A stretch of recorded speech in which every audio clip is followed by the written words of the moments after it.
Hey, it's Amir. So this week on my Instagram, the content has been inspired by this book, How to Write a Good Advertisement by Victor Schwab. It's subtitled A Short Course in Copywriting.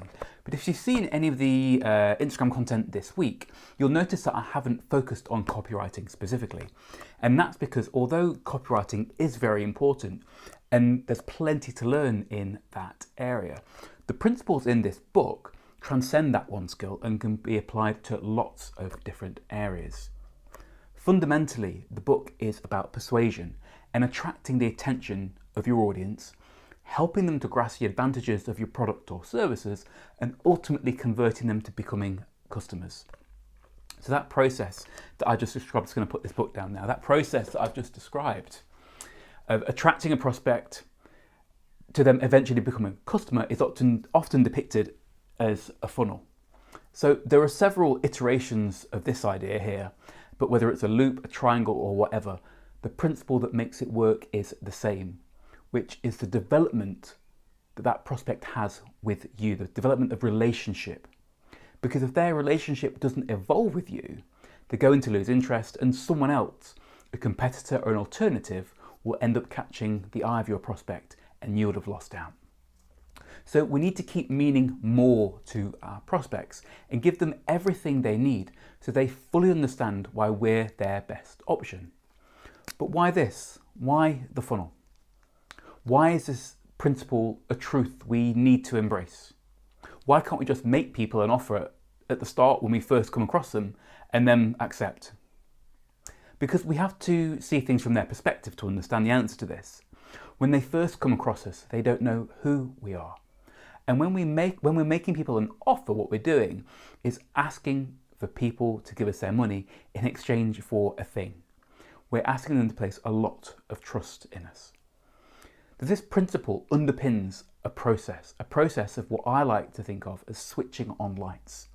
Yes, we want to bring their problem or pain into the spotlight so they know without any doubt it's worth fixing and investing in. And yes, we must demonstrate that our solution is by far the best option for them. But the fundamental purpose of this funnel is to build trust through a series of interactions and moments that help our prospect to truly get the value of our offering. And this is why elements such as credibility, authority, and using empathy are so important. Because they all work towards the same end of building trust. So the prospect knows, or at least as best they can because they can't see into the future, that we will be a good investment for them and help them to solve their problem. So that's why we do this, and that's why it's important. So in the book, Schwab sets out 5 fundamentals of writing a good advertisement. And they are get attention. He says get. I prefer the word earn. I'm going to write that down. Show people an advantage. Prove it. Persuade people to grasp the advantage, and then ask for action. Now, these fundamentals translate nicely onto our funnel, with 1 and 5 being the top and bottom, and 2, 3, and 4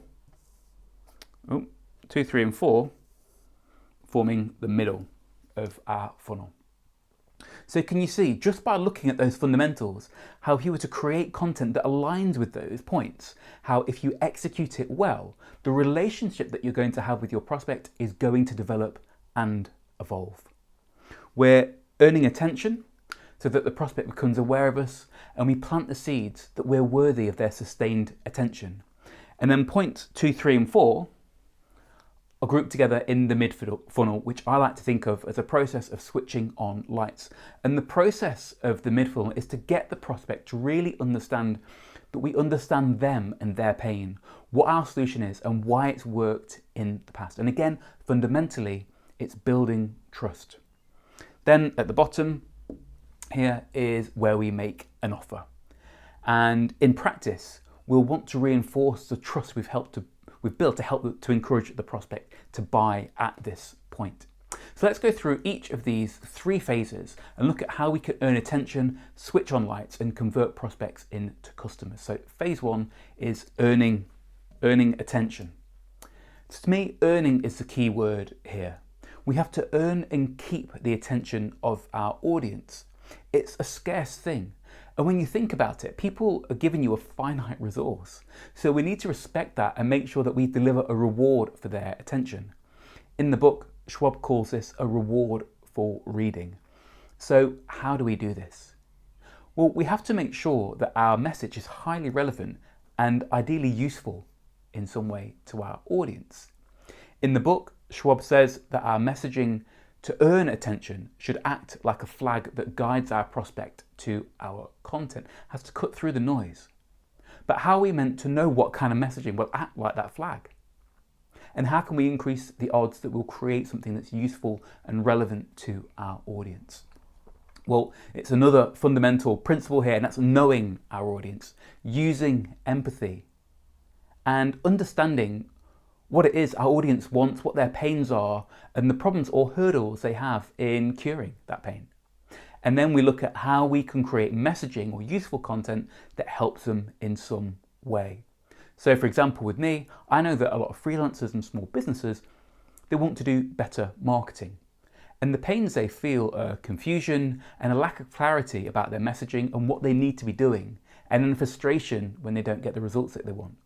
So knowing this, I create videos like this, daily content on my Instagram, all designed to at least go some way in helping to lessen the pain that my audience experiences. And if that earns me their attention, I consider that a privilege and something that I want to nurture and not take for granted. So with this in mind, what pains are your audience experiencing? What can you create that would appeal to someone who's never heard of you, that would encourage them to give you their attention? And remember, if it's something written, your headline or your title will be utterly key. Headlines act as that flag that guides attention to our work. So next, once we have the attention of our prospect and we've sustained it with regular content, what do we need to do to evolve the relationship? Well, we need to switch on lights. By this, I mean create a series of aha moments that we want our prospect to experience in relation to how we can help them surmount their pain and make progress. Schwab says that we need to show an advantage, prove it, and then persuade our audience to grasp the advantage. And we do need to do this, but again, in a way that keeps adding value. The last thing we want to do is start selling at our prospect, because that's going to put them off. It violates the trust that we're building. It's more a process of education that helps a prospect to visualize either a better version of themselves or a version of themselves that's more advanced down a particular path than they are right now. It's the impact that your product can make, but articulated in a non-salesy, helpful, and often aspirational way. So we're sort of giving our prospects the content and messaging that they need to come to the conclusion themselves that you're the best option for them, rather than them being told. So with this in mind, what's the impact of what you're selling? How can you prove this? And then how do you relate that very closely to your prospect so that they can see themselves in a better place having purchased from you? And then finally, Schwab says we must ask for action. The small matter of making our prospect an offer. And this is no time to get queasy. We've got to do this from a place of integrity, knowing that what we're selling reflects value and we're going to deliver on the promises made.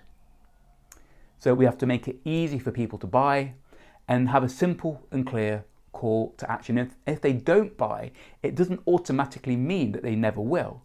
More likely, they need more information or trust needs to be stronger. Because that's what this entire process here comes down to.